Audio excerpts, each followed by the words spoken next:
Merci à tous d'être à nouveau nombreux.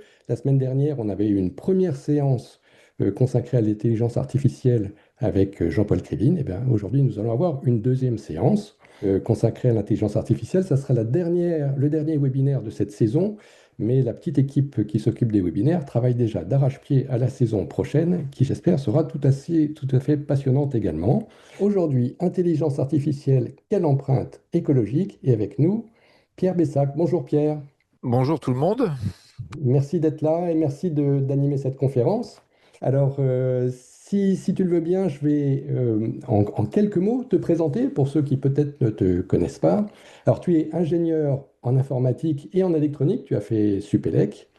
Tu as fondé deux sociétés. La première qui s'appelle Gandhi, qui est une société qui à l'origine, comment dire, s'occupait des noms de domaine en .fr notamment, mais pas uniquement, hein, mais des noms de domaine Internet, des sites Internet. Puis une deuxième société qui s'appelle Eriomem et qui était une société de stockage et de cloud, hein, de stockage en ligne. Voilà. Tu es membre du conseil scientifique de l'AFNIC. Alors, l'AFNIC, c'est peut-être pas un organisme connu de tous, c'est celui qui justement gère les noms de domaine en .fr, donc sous le nom de domaine français, hein, si je ne me trompe pas, c'est ça. C'est bien ça. Voilà. Et puis tu as contribué à une consultation publique sur l'éco-conception pour l'ARCEP, l'ARCOP, pardon, et l'ADEME. Alors, pour être très complet, tu es aussi l'un des porte-parole du Parti Pirate. Voilà, je pense que c'est important pour nos éditeurs de le savoir. Et tu es aussi contributeur aux médias Les Électrons Libres, qu'on peut retrouver sur les réseaux sociaux principalement, mais qui a également un site internet. Voilà. Est-ce que j'ai été complet? Est-ce qu'il y a d'autres choses Tout à fait. Bah, je crois que c'est. Merci, tu as dit le principal. Merci à toi. Merci beaucoup à la FIS pour cette invitation.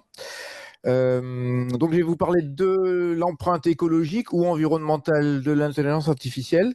Alors, c'est un sujet qui est très débattu en ce moment. Le sujet de l'empreinte du numérique est un grand sujet en France depuis une dizaine d'années. Et en ce qui concerne l'intelligence artificielle, c'est un sujet qui commence également à préoccuper les États-Unis, ce qui est assez nouveau parce que autant on a beaucoup parlé de l'empreinte de la vidéo en ligne et de la 5G par exemple en France, autant ça n'a pas fait beaucoup de bruit aux États-Unis, mais aujourd'hui en ce qui concerne l'intelligence artificielle, c'est un sujet qui est soulevé de manière similaire là-bas à ce qui se passe en Europe. Alors l'intelligence artificielle, c'est un terme assez fourre-tout, même marketing, hein, date des années 50, qui ne veut pas dire grand-chose. Il y a même des gens qui estiment qu'un GPS est de l'intelligence artificielle.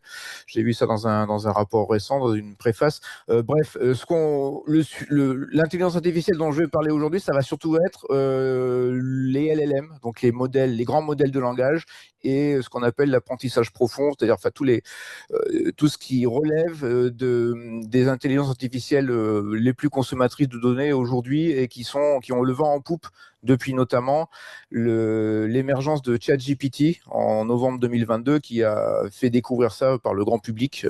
Jusque-là, le sujet était relativement resté dans les rangs des spécialistes. Alors c'est un sujet à dédramatiser parce qu'on entend beaucoup d'affirmations, beaucoup d'exagérations, comme on a pu l'entendre sur d'autres sujets numériques précédents qui sont passés un peu à la trappe du coup. Donc je vous présente un petit peu le plan rapide de ce que j'ai essayé d'organiser pour que ça ne porte pas dans tous les sens. D'abord on va parler de la loi de Moore et des progrès de l'électronique depuis 50, 60 ans. Ensuite, on parlera du sujet de l'électricité et de l'effet Joule avec la chaleur générée par tous ces équipements électriques. Donc, on viendra naturellement au centre de données et donc les data centers et le sujet de l'eau. Et on parlera également un petit peu, même si c'est difficile d'avoir des données là-dessus, des autres ressources utilisées par ces systèmes, donc notamment les métaux. Et puis, on remettra un petit peu en perspective les volumes d'usage qu'on peut avoir actuellement de l'IA au niveau grand public ou au niveau entreprise, étant donné que, enfin, les remettre en perspective en ordre de grandeur par rapport aux usages, nos usages personnels et les usages industriels. Et après, on essaiera de voir par rapport aux tendances qui se dégagent, ce qu'on peut essayer d'anticiper sur un domaine qui est quand même qui a encore beaucoup d'inconnus. Alors la loi de Moore, Alors là, je vous ai présenté comment on stockait en 1955. À l'époque, c'était un programme informatique qui était déjà assez gros l'époque 625 000 cartes perforées, donc 625 000 lignes en fait. C'était déjà à l'époque un programme assez énorme, même par les standards actuels. Là, ce que vous présente la dame sur la photo, c'est 5 mégaoctets, c'est-à-dire à peu près un millième de ce qu'on peut aujourd'hui stocker dans notre poche. Et tout ça, c'est un effet des progrès de l'électronique depuis, qui n'ont pas été instantanés, bien entendu. Alors, la loi de Moore, elle a été énoncée en 1965 par Gordon Moore, qui était un électronicien et cofondateur d'Intel. Donc Intel, c'est un des fabricants de matériel électronique et notamment de microprocesseurs qui sont dans tous nos ordinateurs les plus connus, qui a eu énormément de succès, qui est un petit peu en retrait aujourd'hui parce que la concurrence a fini par les rattraper. Et en 65, Gordon Moore a évalué les tendances en termes d'intégration de circuits électroniques. Et donc, en clair, il a évalué les tendances en termes du nombre de transistors qu'on pouvait stocker sur une surface donnée de circuits électroniques. Il s'est aperçu que depuis 5 ans de développement à partir de l'invention du transistor et de l'invention du circuit intégré, qui permettait d'en mettre plusieurs sur la même plaque de silicium, il s'est aperçu qu'on avait à peu près un doublement du nombre de transistors sur un circuit identique, à coût identique également, tous les ans. Alors depuis, il a un petit peu révisé la loi, il a réduit un peu ce rythme, mais c'est une loi. Alors c'est une loi empirique, c'est pas une loi physique fatale parce qu'évidemment on se heurte tout le temps à des limites physiques qu'il faut pousser, dépasser. C'est devenu plus une règle de conduite de l'industrie électronique où toutes les sociétés qui fabriquent des circuits intégrés ont essayé de suivre cette tendance pour rester compétitifs. Là, je vous ai mis deux graphiques qui sont similaires. À gauche, c'est un graphe de points sur les différents processeurs sortis depuis, enfin la plupart, les processeurs principaux, disons, sortis depuis les années 70 jusqu'en 2020. En abscisse, on a les années, et en ordonnée, on a le nombre de transistors. Alors c'est une échelle logarithmique, c'est-à-dire que la verticale est compressée pour rendre le sujet lisible. Quand on a une droite, comme on le voit en diagonale sur l'image,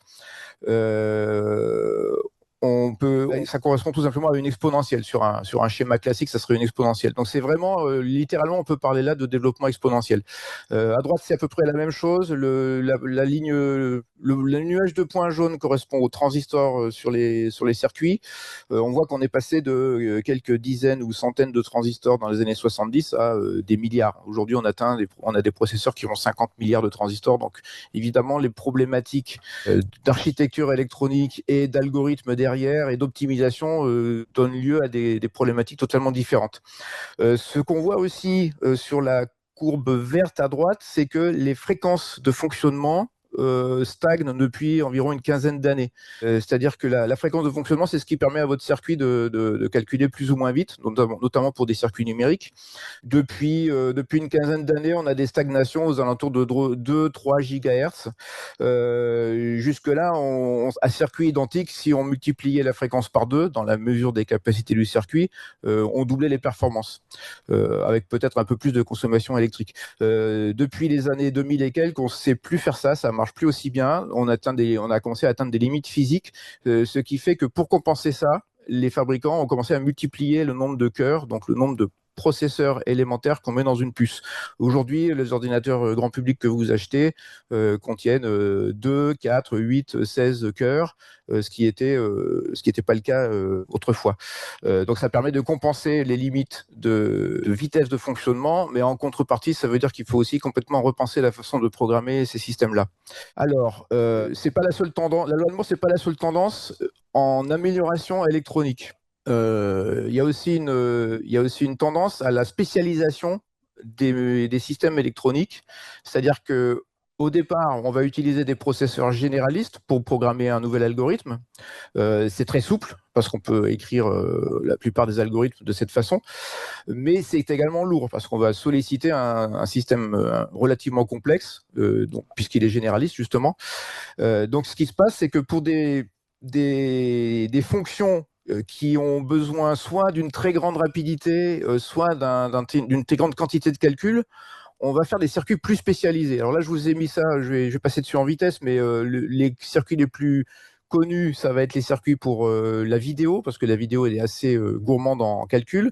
Donc on va avoir des circuits spécialisés pour coder ou décoder de la vidéo, pour les affichages graphiques, donc l'accélération graphique sur nos écrans, que ce soit en 2 dimensions ou maintenant en 3 dimensions, pour notamment les jeux vidéo, pour les crypto-monnaies, pour le chiffrement de données également. Il y a tout un tas de sous-circuits dans les processeurs ou à côté des processeurs qui sont optimisés de cette façon avec un nombre limité de transistors, ce qui permet d'économiser à la fois en énergie, en espace sur le circuit, on a besoin de moins de transistors et avec une plus grande rapidité. Alors, le cas qui nous intéresse particulièrement pour l'IA, c'est le GPU. Donc, c'est le processeur graphique. Initialement, ces circuits servaient pour accélérer l'affichage 3D, notamment à usage des jeux vidéo. Mais ce sont des circuits de calcul massivement parallèles qui sont très puissants et qui permettent également de faire des calculs lourds, et notamment c'est très populaire en intelligence artificielle aujourd'hui. C'est pour ça qu'avec une carte grand public ou un peu haut de gamme de gamers, hein, comme on dit, de joueurs vidéo, vous pouvez maintenant faire du calcul IA. Alors l'autre cran, disons, c'est également d'avoir des circuits qui ressemblent à des cartes graphiques, des GPU, mais encore plus spécialisés. Donc Google a fait ce qu'ils appellent des TPU, Tensor Processing Unit, qui sont spécifiquement dédiés au fonctionnement des IA type LLM et images, etc. Alors ils ont fait une première version qui servait aussi bien en inférence, donc en utilisation de l'IA, qu'en entraînement des modèles, qui permettait, d'après une étude, j'essaie de vous fournir les liens des références à chaque fois. D'après une étude, on avait ainsi un gain par unité d'énergie électrique consommée, un gain d'environ 5 à 6 en performance. Donc c'était extrêmement intéressant pour des grosses entreprises comme Google qui font des modèles énormes et qui ont besoin de performances les plus économiques possibles. Depuis, ils ont fait une version 3, en fait, enfin même, je crois que ça va jusqu'à la version 5 ou 6 désormais. Ils ont fait une version encore plus spécialisée pour l'entraînement spécifiquement des modèles, qui est une des étapes très coûteuses des modèles. Alors cette tendance, on les voit sur ce graphe qui a été réalisé par le site epoch.ai, qui collectionne ainsi tout un tas de statistiques sur l'évolution de l'intelligence artificielle. C'est un site très intéressant, donc j'ai récupéré pas mal de données chez eux. Et là, on voit la courbe de tendance de performance, donc de flop, c'est-à-dire les opérations flottantes par seconde et par watt, c'est-à-dire en gros la puissance de calcul qu'on arrive à tirer à partir de la puissance électrique basique. Donc on voit qu'il y a une tendance à peu près de doublement en performance toutes les 2,4 années. Tout ça pour notamment pour relativiser, disons, pour montrer que les opérateurs qui actuellement affichent des data centers, des constructions de data centers ou d'équipements en gigawatts ou autres, donnent des métriques qui sont intéressantes d'un point de vue électrique, mais qui ne reflètent pas totalement les besoins en puissance futurs. C'est vrai à l'instant T, mais ça évolue très vite. Alors, on va parler un petit peu de l'effet Joule maintenant, qui est le truc casse-pied dans l'électronique. Ce qu'il faut savoir, c'est que donc l'effet Joule, c'est tout simplement le fait que quand vous faites circuler un courant électrique dans un fil électrique, dans un circuit électrique, vous allez inévitablement produire de la chaleur. Alors c'est lié à la loi d'Ohm qui définit la relation entre la tension et l'intensité. Alors l'effet Joule n'est pas, en général, pas souhaité, sauf quand on fabrique des radiateurs ou des éléments chauffants, ce qui est déjà une chose. Mais en électronique, on cherche à l'éviter à tout prix, donc littéralement, le travail, peut-être pas littéralement, mais une bonne partie du travail des électroniciens va consister d'une part, à limiter les dégagements de chaleur et d'autre part, à optimiser les circuits pour les rendre capables d'évacuer cette chaleur. Ce qu'il faut savoir également, alors c'est pas très connu, mais c'est une évidence qui vaut la peine de rappeler, c'est qu'à peu près toute la chaleur, 99% voire 100% de la chaleur pas de l'électricité plutôt, consommée par votre ordinateur, va produire de la chaleur. Si votre ordinateur consomme 50 watts, vous allez produire 50 watts de chaleur. Ce qui peut être intéressant en termes de chauffage, par exemple.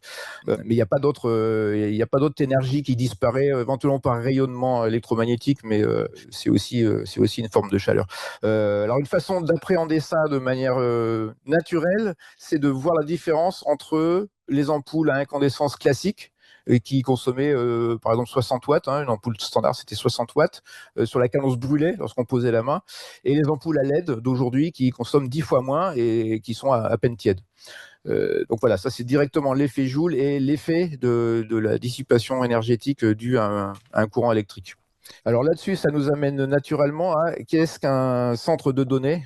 Alors c'est le terme français pour data center. On parlait aussi autrefois de centre de calcul pour des raisons évidentes. Alors là, c'est un graphe qui est pris d'un document Google dont j'ai donné dans le livre Google en fait, écrit par des ingénieurs de Google, qui est absolument passionnant. On apprend tout sur les data centers. C'est vraiment étudié littéralement sous toutes les coutures. Ça fait 200 pages.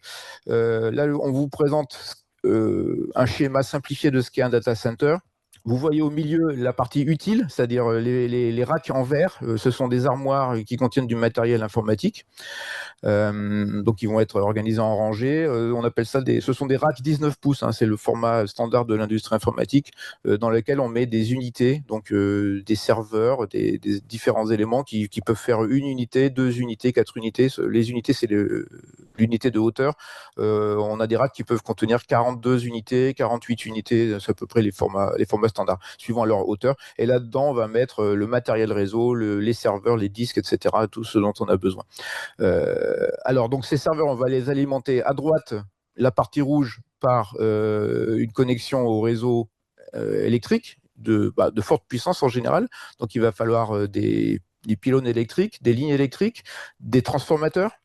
Et puis, ce qu'on appelle des onduleurs, c'est-à-dire des systèmes qui vont épurer le courant pour éviter qu'une perturbation du réseau électrique détériore les ordinateurs.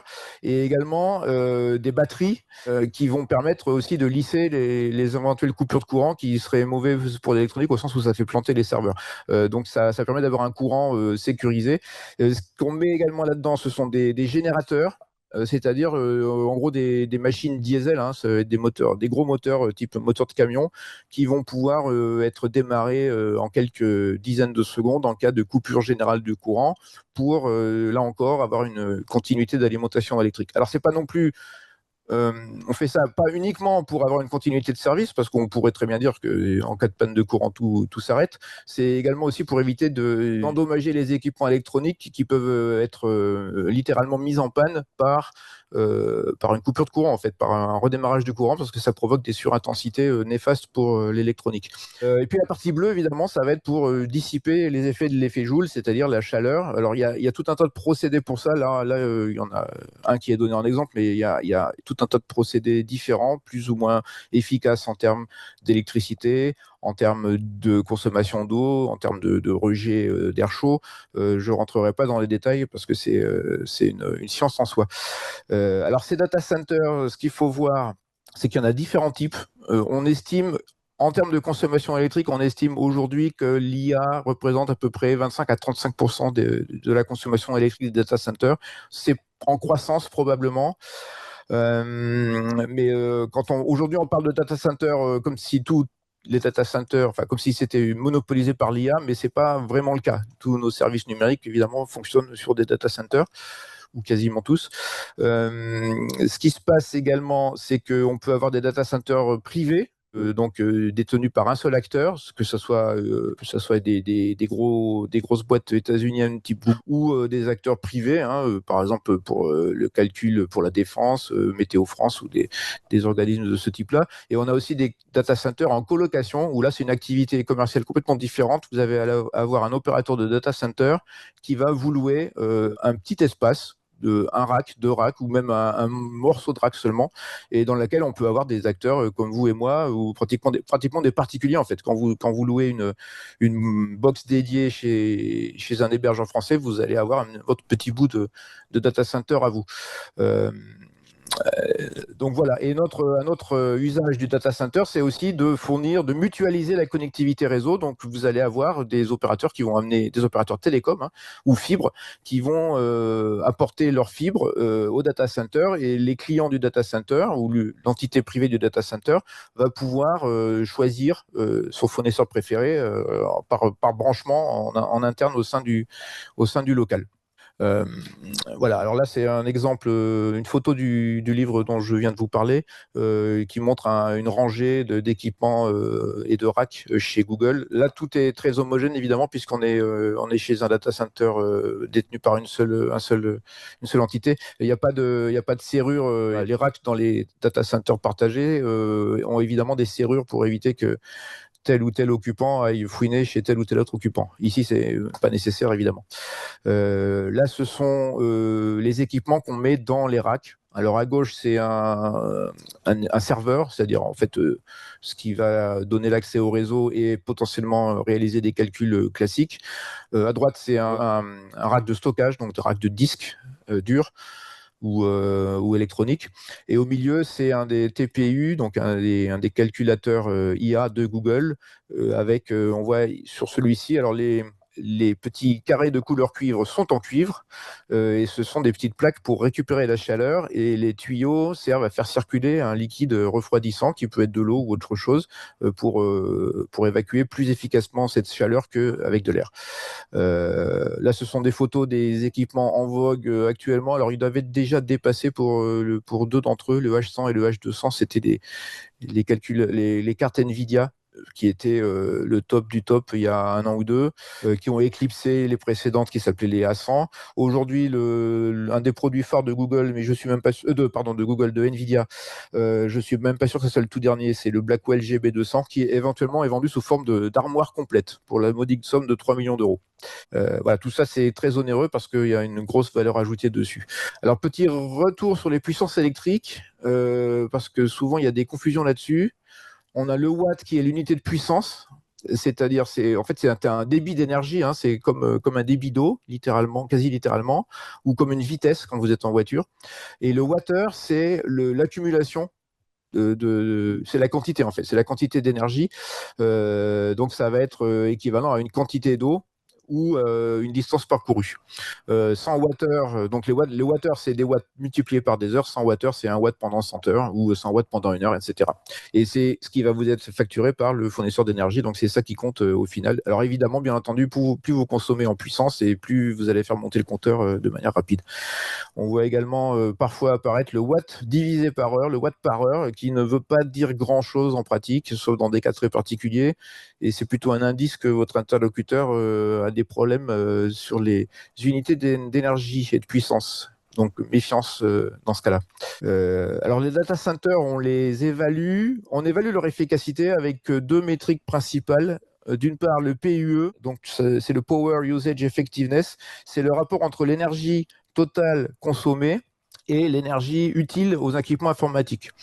Donc idéalement, on voudrait que ça soit égal à 1, c'est-à-dire que l'énergie consommée soit uniquement celle des équipements informatiques. En pratique, il va être généralement supérieur à 1.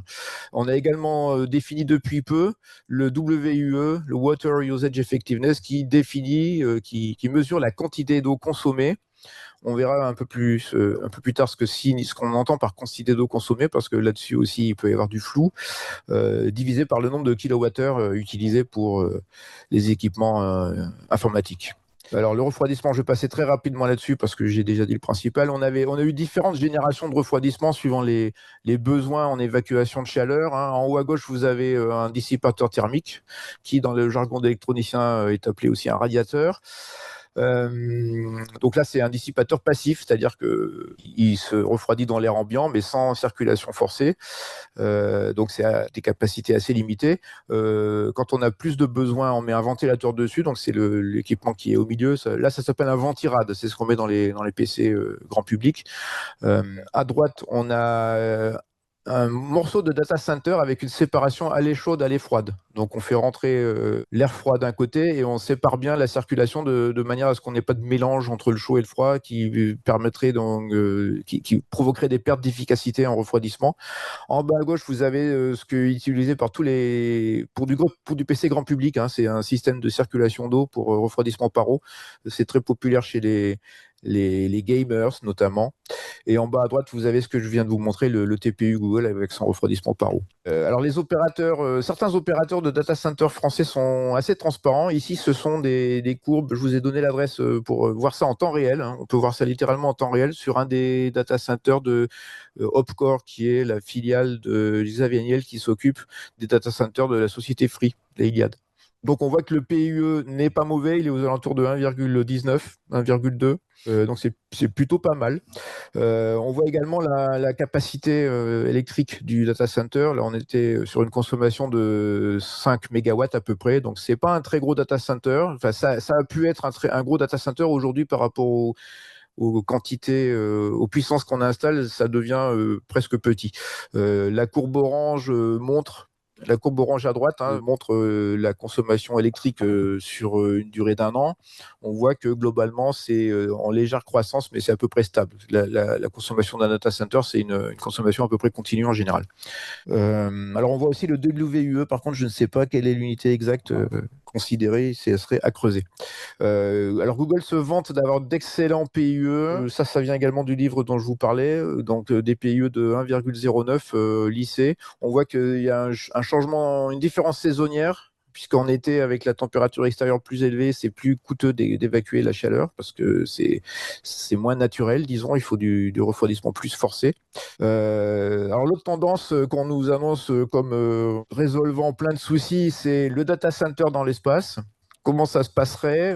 Donc on aurait des panneaux solaires qui récupéreraient l'énergie, donc entre guillemets gratuite, et une dissipation. Alors le data center au milieu, suivant un format qui reste à définir, et une dissipation. Alors là, on peut plus dissiper dans de l'air ni dans de l'eau, mais on dissiperait sous forme de rayonnement infrarouge par des équipements tout à fait similaires aux petits radiateurs que je vous ai montrés avant, mais évidemment de beaucoup plus forte puissance.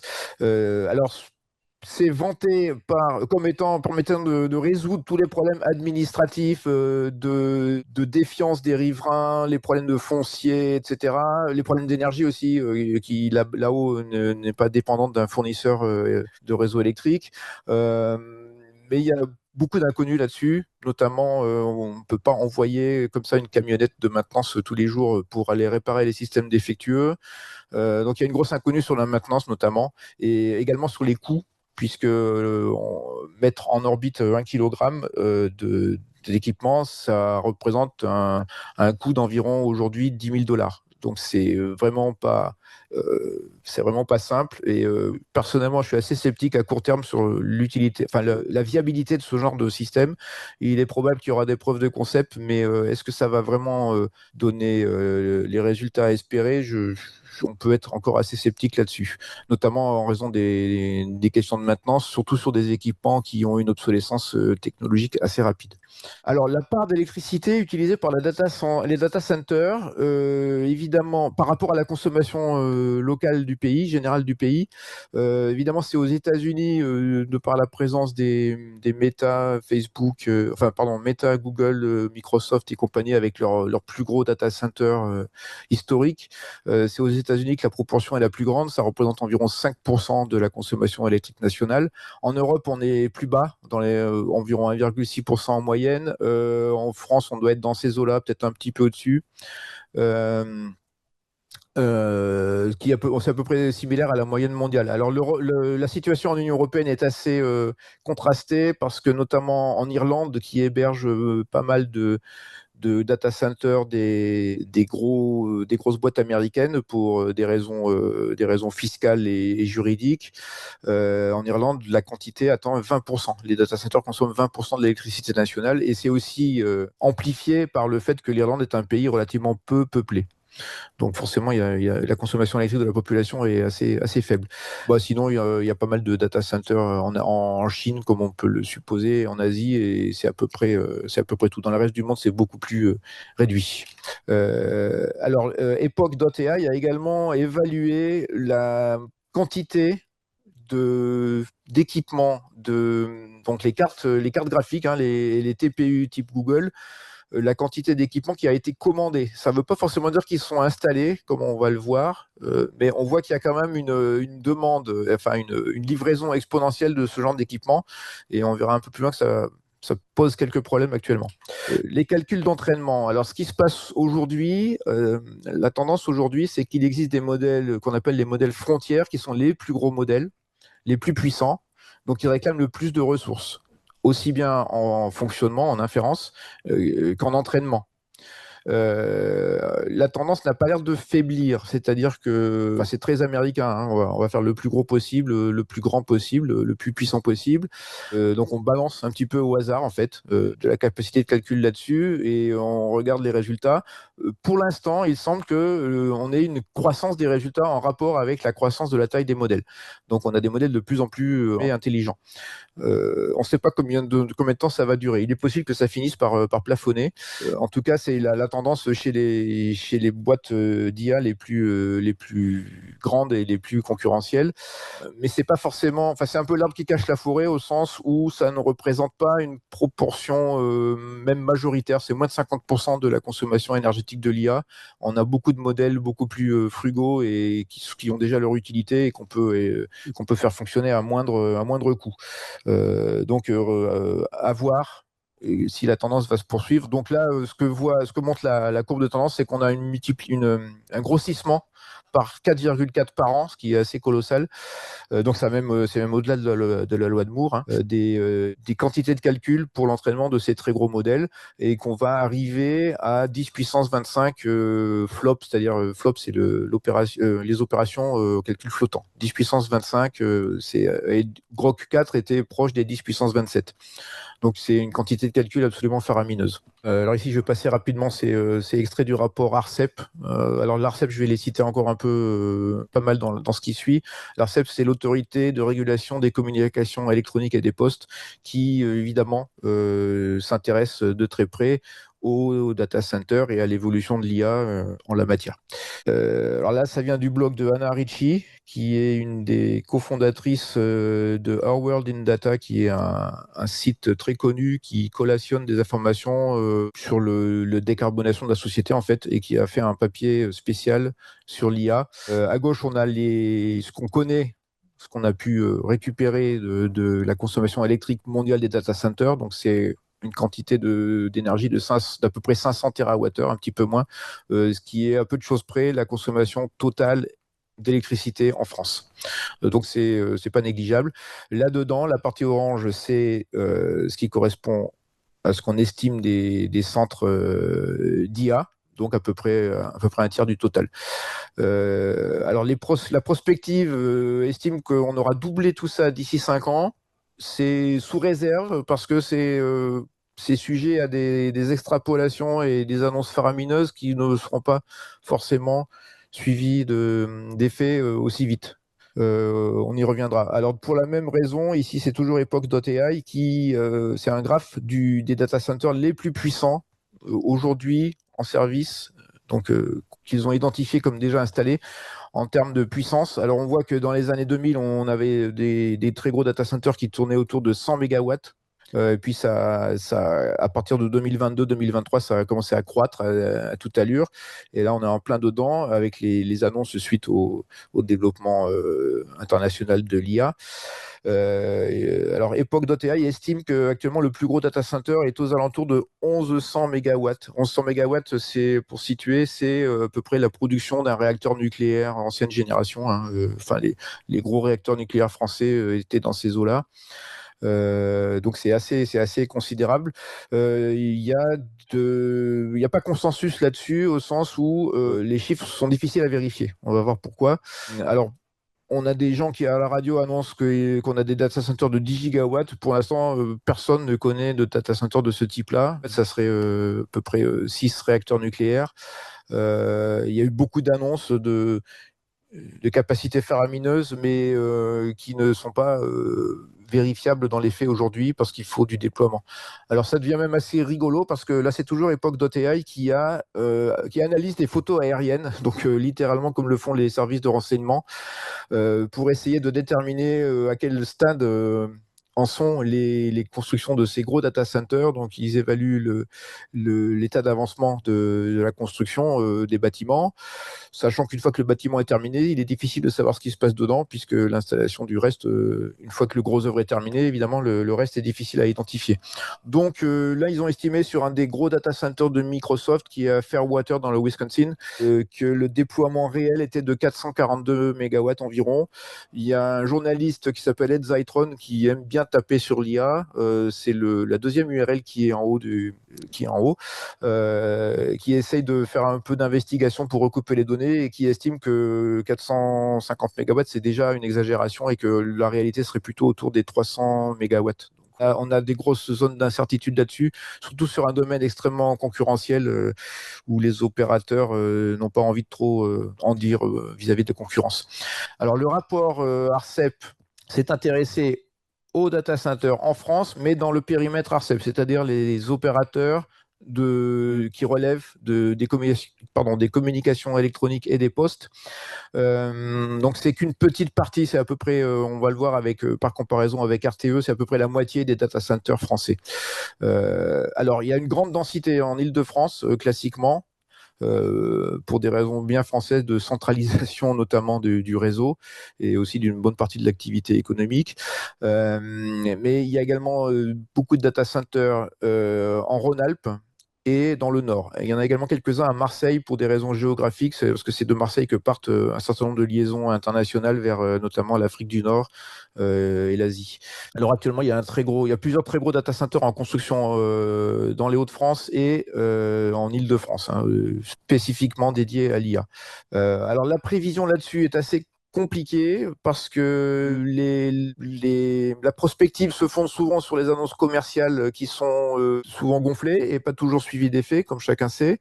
Donc à gauche, vous avez le bilan prévisionnel RTE de 2023 et en bas à droite, vous avez leur dernier bilan prévisionnel qui date de fin 2025. Alors on voit que RTE prévoit... Alors RTE, déjà le périmètre pour eux, pour leur data center, c'est 10 TWh par an. Donc ça inclut, ça va largement au-delà du périmètre ARCEP. Alors ce que RTE estime, RTE essaie d'estimer, suivant la rapidité de décarbonation de l'économie française, c'est la courbe en vert. Si on décarbone très vite, ils estiment qu'il y aura une croissance plus élevée de la consommation électrique par report des usages fossiles. Donc ça va se manifester également sur les data centers, a fortiori puisqu'il y a certains usages utilisant des fossiles, notamment le déplacement, les transports, qui peuvent être convertis en usages numériques comme de la visioconférence, des choses comme ça. Donc leur estimation haute se tient relativement par rapport à ce qu'ils estimaient en 2023. Hein. Donc ils craignent un triplement un triplement de la consommation annuelle des data centers d'ici 2035. Là, je vais aller assez vite là-dessus. Ça, ce sont les chiffres ARCEP. Donc, on voit que la consommation des data centers était relativement stable jusqu'en 2020-2021 et l'IA a relancé une croissance forte là-dessus. Ça, c'est difficile, c'est incontournable. Hein, il n'y a aucun doute là-dessus. Ce que montre l'ARCEP également, c'est que les data centers récents sont plus efficaces en termes de PUE que les anciens. Alors une des raisons, c'est qu'ils sont plus récents. Une autre raison, et on va le voir ici, voilà. Une autre raison, c'est qu'ils sont de plus grande dimension, ce qui permet une meilleure mutualisation des moyens de refroidissement avec une meilleure optimisation des systèmes, ce qui est un classique effet d'échelle dans l'industrie. Alors pour revenir sur celle-ci, là ce sont les émissions de gaz à effet de serre des data centers périmètre ARCEP. Donc on est sur du 178 000 tonnes à peu près, équivalent CO2 par an en 2024. Alors ça paraît gros, c'est beaucoup, mais c'est 0,03% du total français. Hein. Donc c'est pas non plus, même si ça double, ça va pas révolutionner totalement l'impact carbone CO2 français.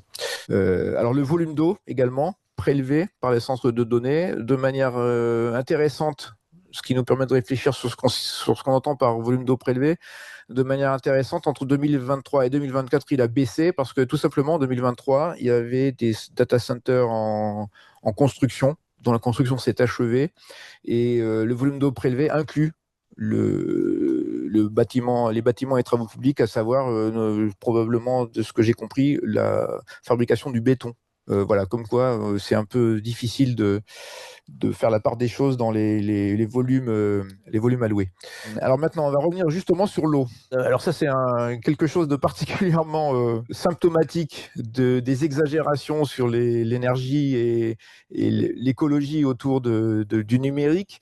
Vous avez certainement entendu parler, comme moi, du fait qu'une conversation ChatGPT consommait 50 centilitres d'eau. Alors là, j'ai mis une photo dans des verres Duralex, hein, ça, c'est production personnelle. Là, c'est 50 centilitres d'eau, donc c'est 3 verres d'eau quasiment pleins. L'information a été reprise par tout, et y compris récemment, au centre de l'image, vous avez un reportage France Info sur les data centers qui reprenait ce chiffre. Ça a été repris absolument partout et c'est encore repris absolument partout, alors que le chiffre est largement faux. Alors ça donne même lieu à de l'humour dans les dessins. Là, c'est le petit garçon qui est en fait un robot qui se lève la nuit et réveille ses parents pour réclamer 1000 verres d'eau, parce que c'est le petit garçon IA, le petit robot. Alors en fait, bon là je vous ai donné les références du papier. Il y a eu 5 versions depuis sa publication en avril 2023, donc c'était il y a 3 ans hein, à peine. Donc c'était publié par l'université de Riverside en Californie. Donc plusieurs chercheurs spécialistes en énergie. Alors ils ont publié des graphes sur le WUE, le PUE de différents pays qui sont très intéressants. Ce qu'il faut voir en fait, ce qui apparaît à la lecture du papier, c'est que dans le chiffre de 50 centilitres, ils ont inclus la production d'énergie, c'est-à-dire pas du tout ce qui se passe dans le data center, mais ce qui se passe en amont dans les centrales électriques. Donc ça, c'était une des pas failles, mais une des caractéristiques de l'étude qui faisait que les chiffres étaient grossis inconsidérément, d'une manière qui n'était pas forcément comprise par tous ceux qui l'ont reprise. C'était fondé sur une estimation de GPT-3 de juillet 2022, c'est-à-dire avant le lancement de ChatGPT et avant que OpenAI, sous la pression en fait du volume d'usage énorme. Alors ils n'avaient pas du tout prévu un tel volume d'usage, hein. Ils avaient prévu 100 000 utilisateurs sur ChatGPT quand ils l'ont ouvert. Ils ont été complètement dépassés. Donc ils ont été obligés d'optimiser dans la panique tous ces systèmes-là. Et malheureusement, l'étude reprend un papier obscur publié par OpenAI à l'été 2022 qui était assez approximatif. Ça inclut la production électrique, ça je viens de le dire, sachant que par ailleurs, la production électrique peut être assez différente entre les USA et l'Europe. Donc ça parle d'eau consommée, comme je vais revenir encore dessus, c'est un terme relativement vague. Et encore tout récemment, en fait, je discutais avec des gens sur Twitter. Un des auteurs, Shaolai Rein, a reconnu que l'estimation était à réviser très sérieusement à la baisse. Il serait plutôt sur du 15 millilitres en refaisant les calculs à l'aide d'un modèle type GPT-4, qui n'est même plus le dernier modèle. Donc en fait, on a fait beaucoup mieux que ça depuis. Oui, alors consommation d'eau, je voulais revenir un peu là-dessus aussi. On parle en général d'eau prélevée, souvent sur les circuits d'eau potable, hein, mais pas forcément. Mais c'est un peu l'inventaire à l'après-vert, parce que notamment les chiffres repris par l'ARCEP qui viennent d'un autre organisme français dont j'oublie le nom, inclut la consommation d'eau des sanitaires du personnel et du restaurant d'entreprise du data center. Ce qui n'est pas forcément évident quand on voit passer les chiffres qui sont tamponnés au titre de l'IA. Alors pourquoi pas? Parce qu'il faut effectivement considérer ça comme une consommation d'eau au titre du fonctionnement de ces systèmes, mais ça peut être assez trompeur. Alors ensuite, on a différents systèmes de refroidissement qui peuvent évaporer de l'eau. Donc typiquement, la consommation, on a tendance à penser que la consommation d'eau, ça va être de l'eau évaporée, mais la partie évaporation est relativement mineure en général dans ces systèmes-là, hein. On parle vraiment d'une très faible quantité d'évaporation, ce qui veut dire que notamment de l'eau rejetée en rivière n'est pas perdue, là, ce qui se fait pour les centrales électriques. Ce qui se fait aussi, c'est qu'on a des circuits fermés. Donc le prélèvement d'eau dans le milieu naturel ou dans les circuits d'eau potable est limité en général au complément des circuits qui ont été perdus par évaporation ou par d'autres biais. C'est typiquement le cas sur les centrales nucléaires, notamment avec leur tour de refroidissement. Alors l'eau rejetée n'est pas forcément prise en compte justement. Évidemment, l'eau rejetée va être légèrement réchauffée. C'est typiquement le sujet des rejets d'eau par les centrales thermiques, nucléaires ou fossiles. Et ça va être potentiellement le cas aussi avec la data center, même si en France c'est pas un système de refroidissement largement utilisé. Ce qu'on peut faire également, c'est récupérer cette eau pour donc récupérer cette chaleur fatale pour la revaloriser. Donc notamment, on a des petits data centers français. J'en ai un dans mon quartier, hein, dans le 13e, qui sert à réchauffer l'eau d'une piscine municipale. Alors le problème, c'est que ça reste encore assez marginal parce que c'est difficile, c'est très difficile à valoriser correctement. Mais les législations récentes introduisent pour les data centers d'une certaine taille une obligation de valoriser cette chaleur fatale par des usages locaux en chauffage notamment. Andy Mesley, c'est l'Américain dont je vous parlais précédemment, qui essaye de débunker tous les messages paniquants sur la consommation d'eau et qui a fait un petit site assez rigolo permettant de comparer facilement les volumes d'eau consommés par différentes activités, dont notamment les data centers. Alors, c'est très US-centrique, hein. Les chiffres sont surtout US, mais ça permet de voir que les data centers aux US ne sont pas un problème majeur en termes de consommation d'eau. Ça va dépendre essentiellement de là où on les place et des questions de disponibilité d'eau dans les endroits où ils sont installés, mais par rapport à la consommation générale d'eau US, c'est assez minime. Notamment, on a pu calculer que l'intégralité des data centers Google, alors je crois que c'est sur le sol US, mais c'est peut-être monde même, disons que c'est le sol US, l'intégralité des centres de données Google consomme une eau équivalente à peu près 30 cours de golf, sachant qu'il y a 15 000 cours de golf aux États-Unis. Donc voilà, tout ça c'est un élément de relativisation des paniques autour de ces sujets. Alors très très rapidement, la production d'électricité. En France, on a la particularité d'avoir une électricité très largement nucléaire, donc qui émet peu de CO2. Donc c'est un atout énorme, cumulé avec nos data centers relativement bien conçus en termes de consommation d'eau et de refroidissement. Donc on a une proportion de CO2 électrique en France qui est particulièrement faible, ce qui nous met en position de force pour l'usage du numérique en fait. Voilà, là ce sont les CO2 équivalents, les grammes de CO2 équivalents par kilowattheure de production électrique. Alors c'est un petit peu ancien, mais les tendances ne se sont pas sensiblement inversées. On voit que toute l'Europe pratiquement est occupée à décarboner son électricité et que chez nous ça s'est fait depuis les années, même avant les années 90. Les deux courbes en bas, ce sont la France et la Suède, qui sont eux seulement parmi les meilleurs en Union européenne, mais également parmi les meilleurs dans le monde. Alors tout ça, vous pouvez le voir en temps réel sur des sites dont je vous mets les adresses là. Donc vous avez Electricity Maps qui est surtout centré sur l'Union européenne, mais je crois qu'ils ont d'autres pays maintenant qui permet de voir le mix carbone et le poids carbone des différentes sources de production dans différents pays. Et vous avez un site équivalent chez RTE qui donne la même chose sur le mix français à tout moment. Alors la matière, parce que évidemment tout ça c'est également consommateur de matière. C'est très difficile d'avoir des informations là-dessus parce que pour une raison déjà, c'est que les fabricants sont souvent en Chine et ne publient pas grand-chose là-dessus.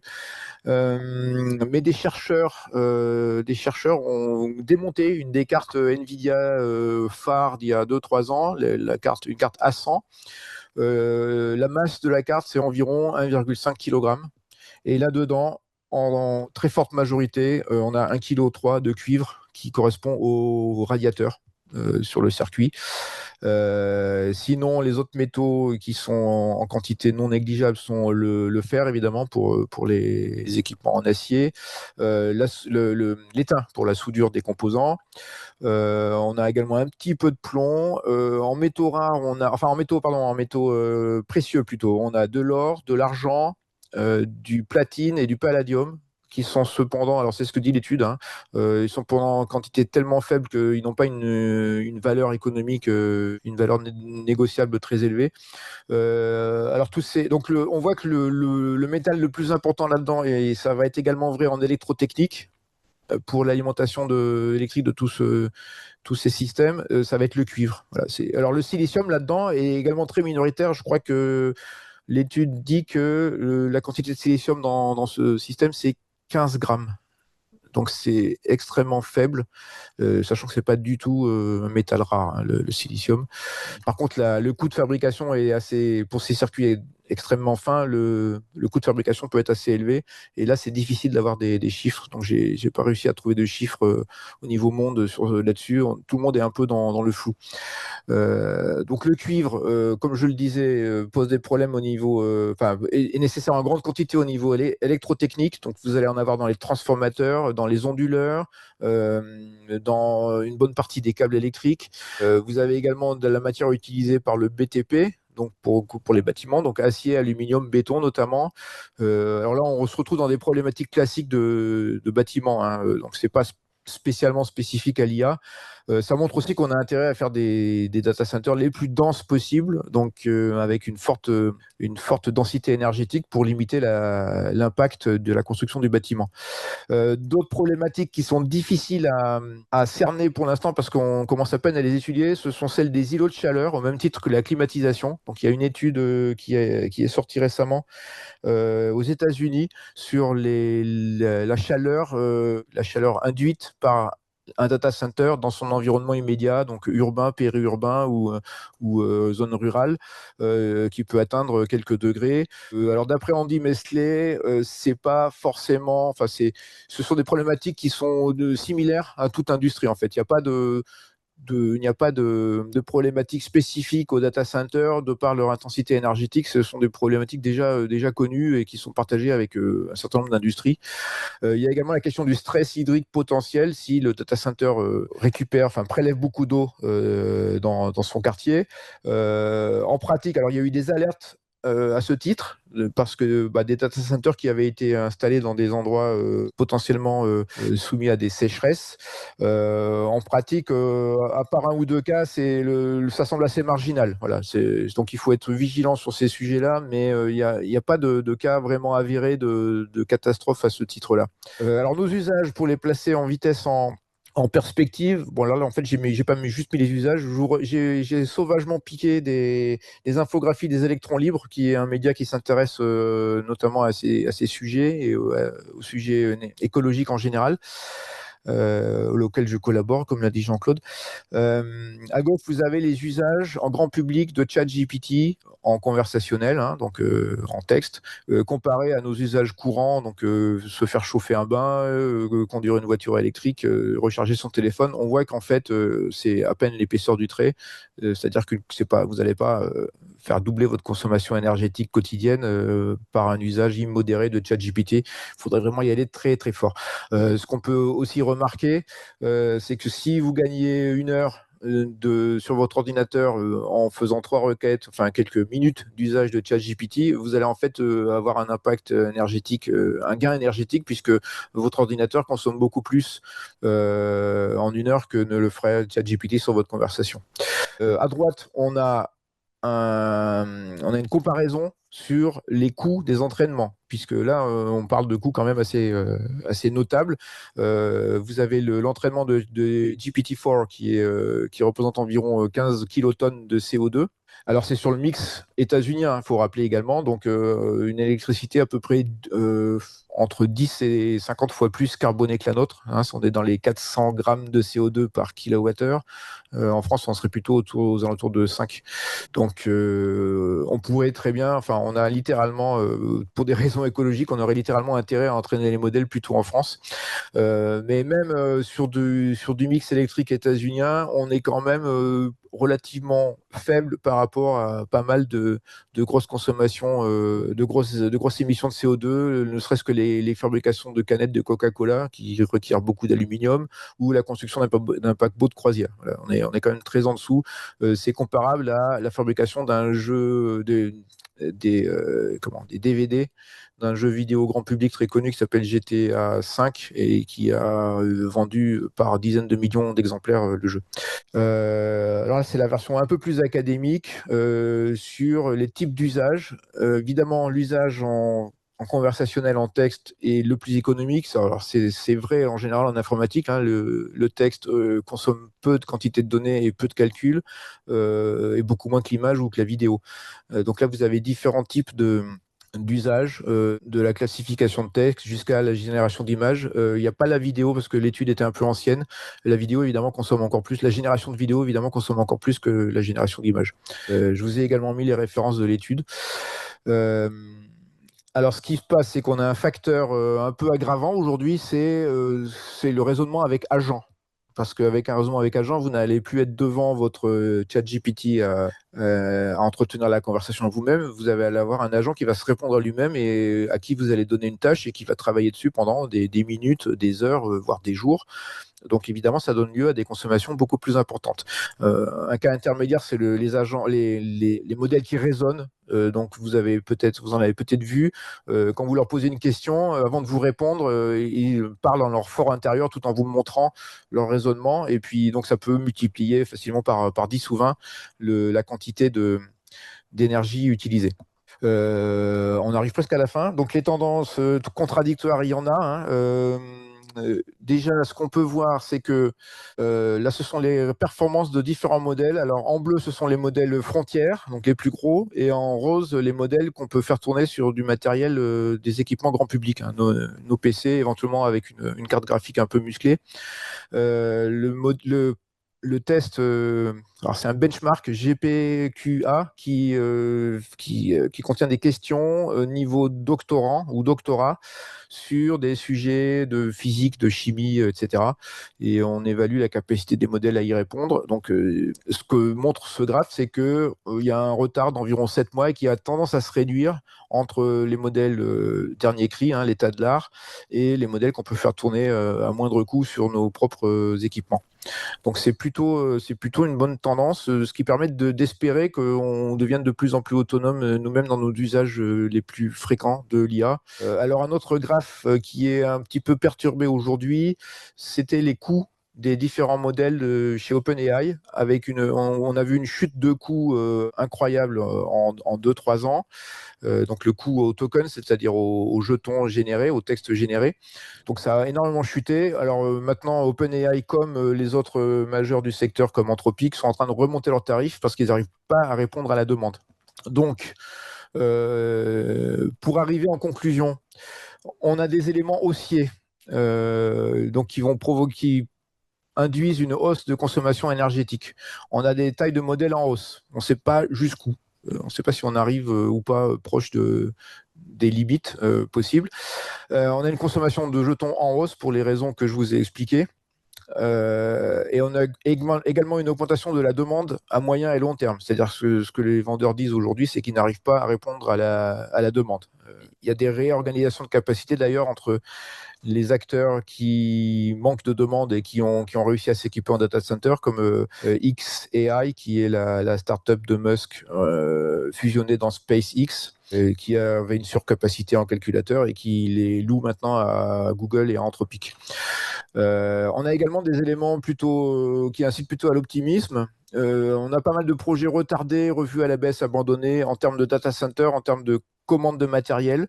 Tout ça parce qu'il y a des contraintes physiques, notamment en électrotechnique. Les équipementiers de data center ont des carnets de commandes remplis depuis plusieurs années.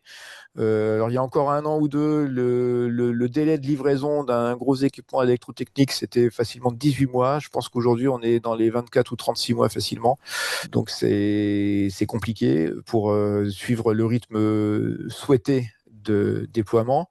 On a les problèmes de BTP, bien entendu. Un gros bâtiment data center, ça ne se construit pas si facilement. Et on a une flambée des coûts induite par cette demande colossale, notamment en circuit. Ça a été appelé Ramageddon par la presse informatique, c'est-à-dire que les fabricants de RAM, la RAM c'est la mémoire qui est nécessaire la mémoire vive qui est nécessaire à tout système informatique. Donc on en a dans les téléphones, on en a dans nos ordinateurs, on en a dans les serveurs, on en a absolument partout dans les systèmes informatiques. Les fabricants de RAM grand public se sont réorientés vers la RAM pour l'intelligence artificielle et donc on a une pénurie de RAM sur le marché grand public qui a provoqué une hausse colossale des coûts. Les coûts ont été multipliés par 5 à 10.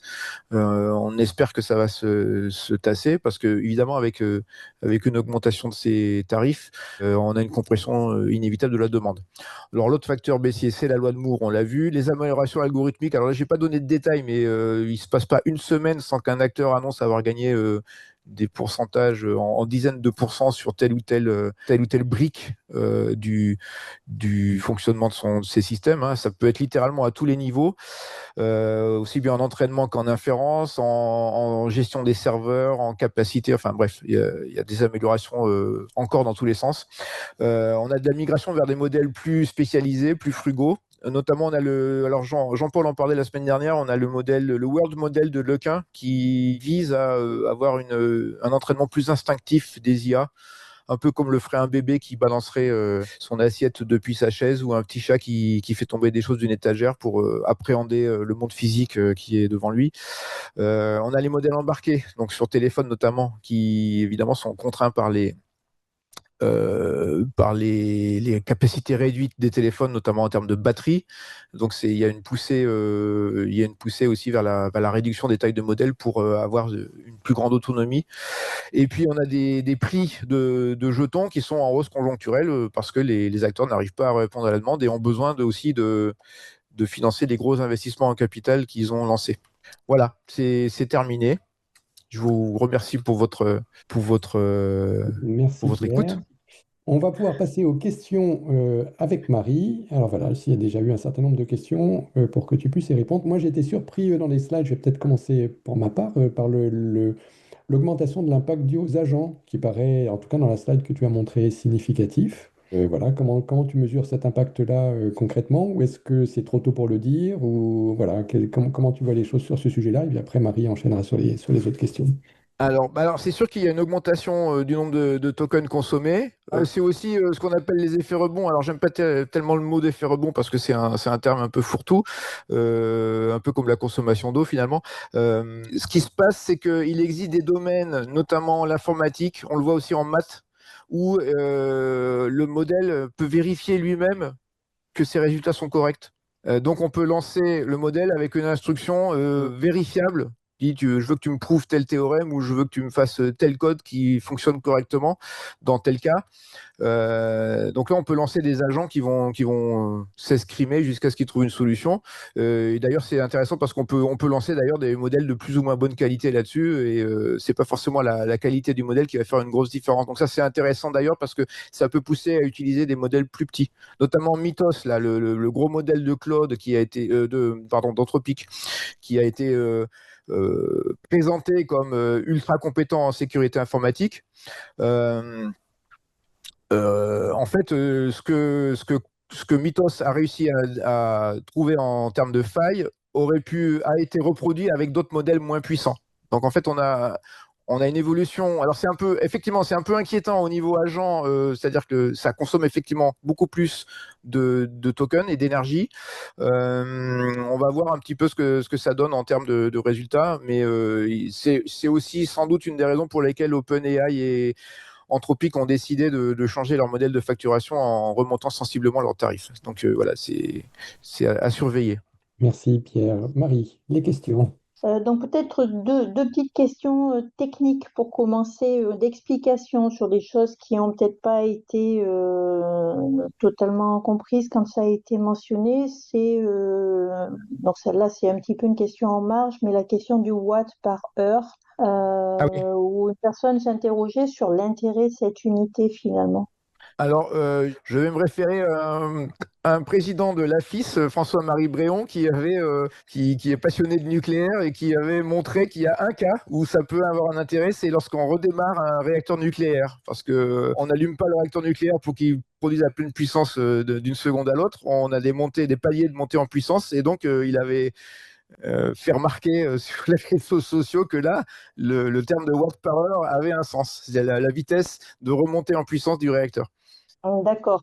Alors une autre question, aussi un peu d'explication, enfin c'est un mot que je crois pas qui ait été prononcé alors qu'on en parle aussi beaucoup. Donc quelqu'un s'interroge sur la notion de machine learning.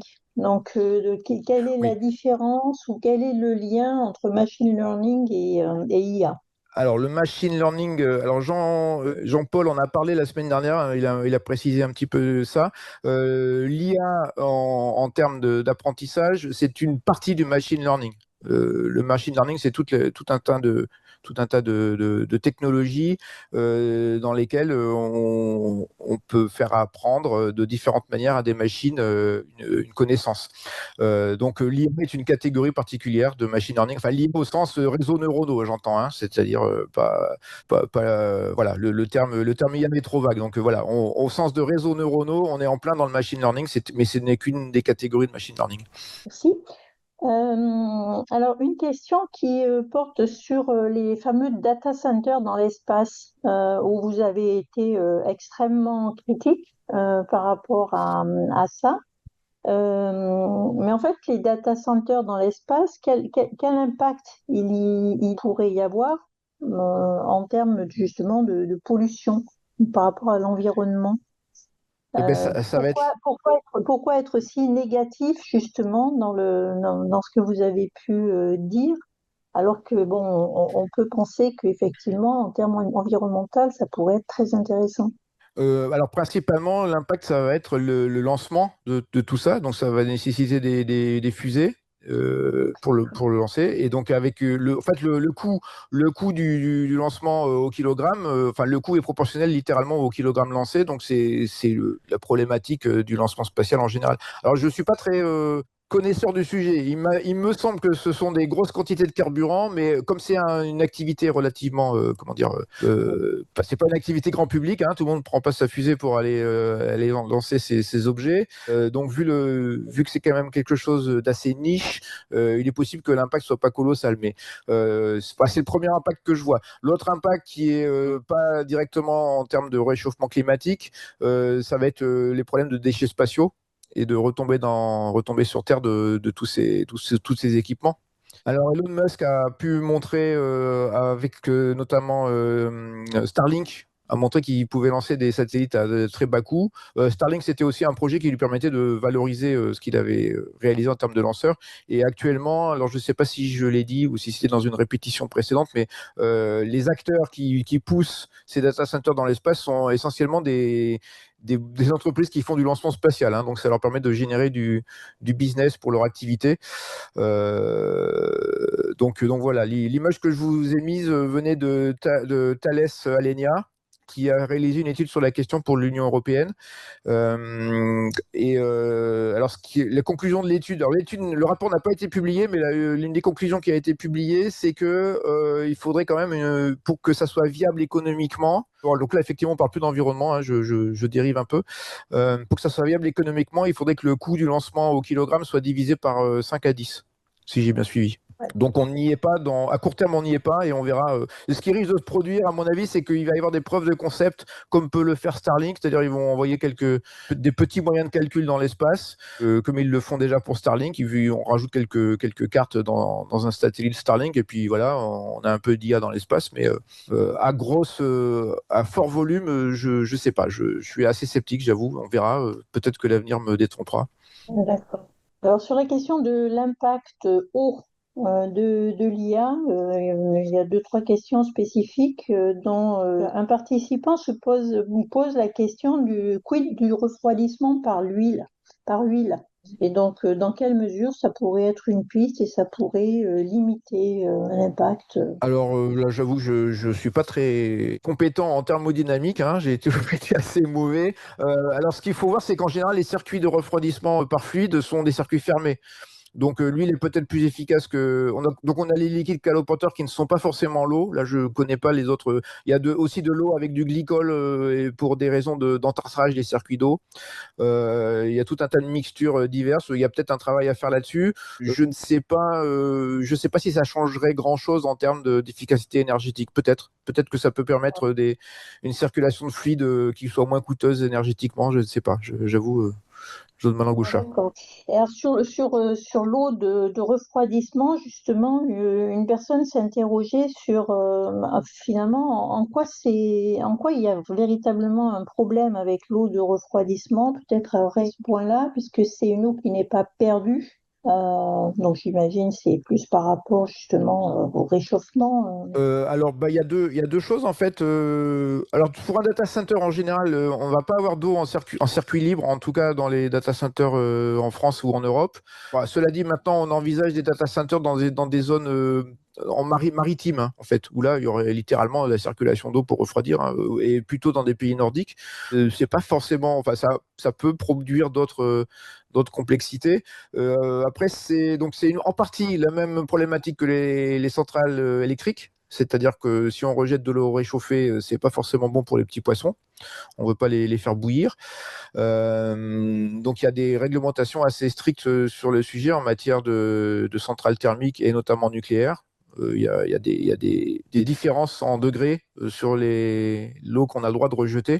Donc, ce qui veut dire aussi qu'on peut diluer l'eau. En fait, il y a différentes façons de réduire le choc thermique d'un rejet, hein. On peut diluer l'eau, mais ça veut dire qu'on va en prélever plus pour diluer l'eau trop chaude. Donc voilà. Et donc ça, c'est le premier chose. Et après, il y a l'évaporation qu'on veut pas, parce que évidemment, de l'eau rejetée dans des circuits, dans des rivières ou autres, c'est pas vraiment de l'eau perdue, hein, elle réapparaît. Donc le facteur, c'est l'évaporation, mais en général, il est assez limité. Donc effectivement, le discours public laisse croire que de l'eau consommée, c'est de l'eau qui disparaît, on sait pas où, mais en pratique, non. Pour de l'évaporation, on peut dire que l'eau disparaît, mais elle reviendra sous forme de pluie, ce qui nous arrange pas forcément dans le quartier où elle a été prélevée. Mais donc voilà, c'est plutôt le problème de prélèvement sur des sources potentiellement d'eau potable qui peuvent provoquer des conflits d'usage et de réchauffement de l'eau qu'on rejette. D'accord. Une question qui porte sur quelque chose qu'on entend souvent, qui est une requête IA qui coûte infiniment plus cher, alors pas en argent, mais en impact, qu'une simple recherche Google, ou enfin, un moteur de recherche, quel qu'il soit, quoi, hein. Et donc, quel impact ou qu'est-ce qu'il en est de cette différence, justement? Quel impact d'utiliser une IA comme un simple moteur de recherche? Alors, il y a eu des estimations initialement d'un facteur 1 à 10 entre une recherche ChatGPT et une recherche sur un moteur classique. Elle a été corrigée après, elle a été contestée. En disant que c'était relativement équivalent. Ce qui se passe, c'est que les recherches web classiques sont pas mal pénalisées aujourd'hui par les méthodes d'optimisation par les gens qui veulent être mieux visibles sur les moteurs. Donc, c'est pollué par un équivalent du spam, en fait, ce qui s'appelle le SEO. Et donc, c'est les moteurs. Ce que je constate, c'est que les recherches que je fais sur le web sont pas toujours couronnées de succès. Et par contre, quand je mets d'une IA, j'obtiens souvent le résultat plus vite, en fait. Parce que l'IA va mieux chercher que moi. Alors ça, c'est peut-être une question conjoncturelle, au sens où on peut imaginer que les gens qui ont voulu polluer les résultats des moteurs de recherche vont essayer de polluer les résultats des IA. Peut-être que OpenAI peut monétiser ses modèles en vendant quasiment de la pub dessus, comme Google peut le faire sur ses propres services. Donc alors, a priori, il ne faut pas se stresser là-dessus. Ce qui se passe aussi, c'est que si on obtient c'est le même problème que le temps d'usage de l'utilisateur. Si on obtient un résultat en 1 minute au lieu de 10, on a probablement gagné de l'énergie, en fait. Même si la requête ChatGPT peut consommer un peu plus d'énergie, en pratique, l'énergie que nous-mêmes consommons est, pour la plupart de ces services, la variable la plus importante, en fait. Puisque la facture d'énergie, quelqu'un la paye à la fin. Donc, vous n'allez pas avoir de coûts énergétiques colossaux qui vont être imputés à long terme sur des produits, enfin des services gratuits. Donc, si vous utilisez un service gratuit, vous savez très bien que le fournisseur va pas dépenser une quantité astronomique d'énergie pour vous. Et c'est également vrai en téléphonie, hein. Il y avait des débats sur la 5G sur le sujet. Le coût d'un abonnement téléphonique 5G est borné par le coût de l'abonnement, en fait, par définition. Ou alors, on se retrouve avec un fournisseur qui doit se revendre aux trois autres. D'accord. Alors, une question très bien documentée qui a été posée concernant une étude que vous connaissez peut-être, probablement une étude de l'Institut de l'eau, de l'environnement et de la santé de l'ONU, qui Non, j'ai pas connu. fait une prospective en fait sur bon, les data centers entre 2025 et 2030. Donc, ce qui en ressort d'après dans la question, c'est que notamment par exemple les data centers, ça serait 450 TWh en 2025, projection à 945, donc plus du double. 4,5 billions de litres d'eau. Alors, je pense que c'est des billions Les français, milliards, je hein, pense, oui. Oui, oui. Mhm. 4,5 billions de litres d'eau versus 9,3 en 2030, donc là aussi x2. 6 900 km² utilisés pour ça en 2025, 14 500 km² en 2030. Tout ça, 20% lié à l'IA aujourd'hui versus 40% en 2030. Enfin, voilà, une inflation énorme qui est anticipée. Donc la question, c'est que penser de ça et vers quoi on va, quoi. Alors, c'est une très bonne question en fait, mais je pense qu'il faut se méfier des chiffres absolus parce que en accumulant des choses au niveau mondial, on a tendance on a facilement des chiffres énormes de ce type. Il faut replacer ça dans les ordres de grandeur de ce qu'on consomme habituellement. Donc, c'est pas forcément aussi paniquant que ça en a l'air. Ça, c'est d'une part. D'autre part, comme je le disais, il y a des évolutions technologiques rapides dans ces secteurs-là. Aujourd'hui, ce que vous faites tourner sur un PC normal, c'est mieux que ce que tu faisais en 2022. En fait, c'est même beaucoup mieux. Souvent, ces évaluations sont faites sur des règles de 3 à technologie constante. Or, là, la technologie évolue à toute allure dans un sens de réduction. Donc, c'est difficile de. La prospective à 5 ans, elle est très limite. Enfin, c'est vraiment, à mon sens, c'est l'horizon maximum où on peut avoir une prospective à peu près crédible. Et ce qui se passe aussi, c'est que ces prospectives, souvent, se fondent sur les annonces commerciales des fabricants, enfin des géants de l'IA. Par exemple, Sam Altman a annoncé, alors je crois que c'était assez récent en fait, bah, ça tourne tellement vite qu'on a l'impression que c'était il y a un autre siècle, mais Sam Altman a annoncé qu'il tablait sur 250 gigawatts de puissance pour ces data centers en 2033 ou 36, je ne sais plus. 250 gigawatts, c'est le triple de la consommation française en crête d'hiver. Donc c'est absolument colossal et on voit pas comment il peut arriver à déployer ça, enfin ni même à quoi ça lui servirait parce que il y a une compression assez rapide des besoins et des coûts, enfin pas pardon des besoins en termes de fonctionnement des systèmes.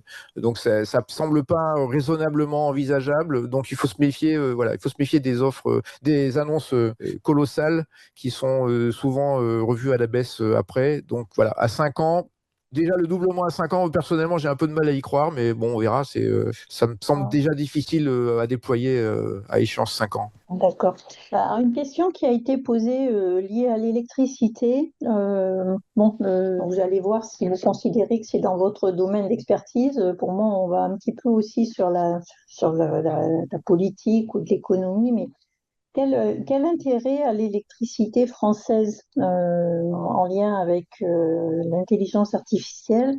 Quels sont les enjeux en fait pour la France? C'est vendre de l'électricité, c'est avoir une activité économique de construction de data centers, c'est générer de nombreux emplois liés à l'IA, c'est autre chose. Voilà. Je ne sais pas si vous avez. Bah, si, ouais, bah, c'est un petit peu tout ça, à mon sens. C'est-à-dire que l'électricité, déjà RTE se plaint, donc le réseau électrique en France, se plaint d'une demande à tonnes. c'est-à-dire que on a une forte sobriété. Alors c'est dû à différents facteurs, notamment la désindustrialisation et la réindustrialisation qui ne se manifestent pas, des retards dans le déploiement de la voiture électrique, ou enfin des retards en fait dans la sortie du fossile. Donc RTE, alors le problème pour RTE, il n'est pas juste qu'on ne consomme pas assez d'électricité, c'est que ça leur fait moins de revenus, et donc ça leur également ça les gêne au point de vue transition énergétique pour déployer des énergies renouvelables. Donc c'est un problème à pas mal de niveaux. Ça c'est la première chose. Donc à RTE, ça leur permet d'utiliser les capacités, les surcapacités qu'ils ont actuellement, sachant qu'en plus ils ont de la marge d'amélioration même dans leur production énergétique. Ils en ont déjà utilisé une partie, mais il y a tout un tas de facteurs qui permettraient d'augmenter la puissance d'un certain nombre d'équipements du parc électrique. Alors les barrages hydroélectriques, les centrales électriques également. Bref, donc là, déjà on a une forte croissance potentielle en électricité. Notre électricité est très peu carbonée, donc ça on a vraiment un atout de ce point de vue-là, parce que ça permet littéralement de réduire déjà en entraînement, mais aussi en inférence, le poids carbone de l'utilisation de l'IA. Donc on est vraiment en position particulièrement favorable de ce côté-là. Ça permet de valoriser aussi des friches industrielles. On a une partie des data centers qui sont construits en ce moment qui sont juste de la reconversion d'anciens sites industriels. Donc il n'y a pas de nouvelles constructions. Enfin, il y a aussi des nouvelles constructions sur des terrains vierges, ça existe, mais on peut revaloriser ainsi des sites industriels. Alors en termes d'emploi, c'est pas colossal. D'ailleurs que c'est comme le disent un de mes collègues des électrons, c'est de la technologie d'infrastructure. On ne demande pas combien d'emplois va générer une nouvelle ligne électrique. Mais un data center, c'est pas uniquement les employés du data center. Ça va être les techniciens de maintenance qui vont installer des serveurs et les tenir à jour, les réparer, les faire fonctionner.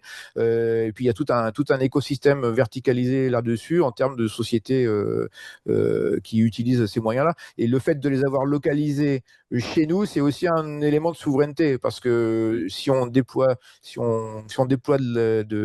des moyens numériques en général, on voit la situation géopolitique aux États-Unis. Si un jour Trump veut récupérer le Groenland en disant au Danemark, j'arrête Windows pour tout le Groenland, ou j'arrête les data centers d'IA à destination du Danemark, ça pose un problème. Si les data centers sont situés chez nous, on est beaucoup plus maître de ce qui va se produire politiquement derrière. Donc c'est aussi un enjeu littéral de souveraineté.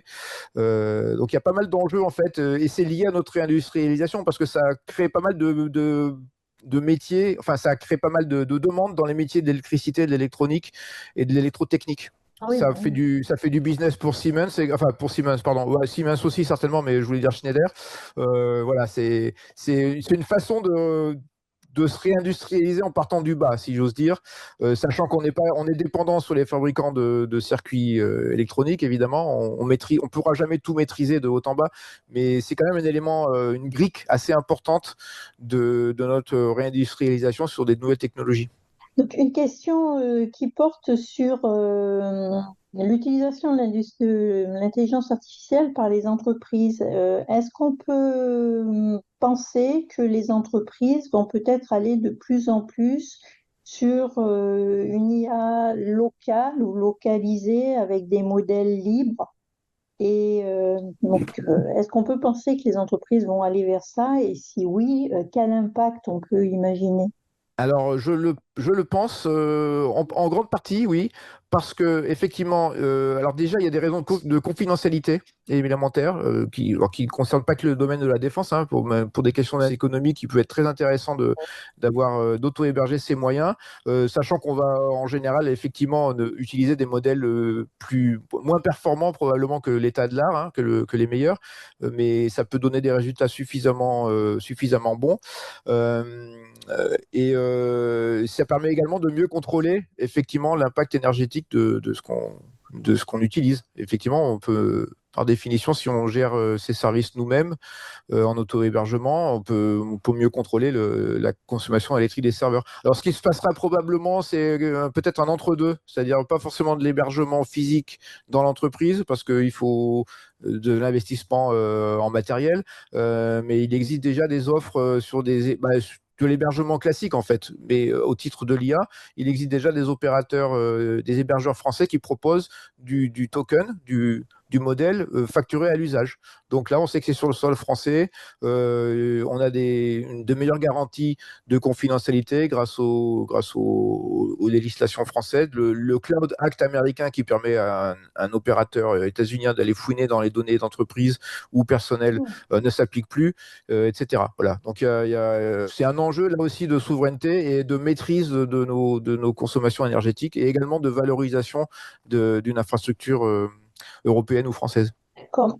Alors, dernière question peut-être qui va être assez concrète. Je la lis pour ne pas me perdre.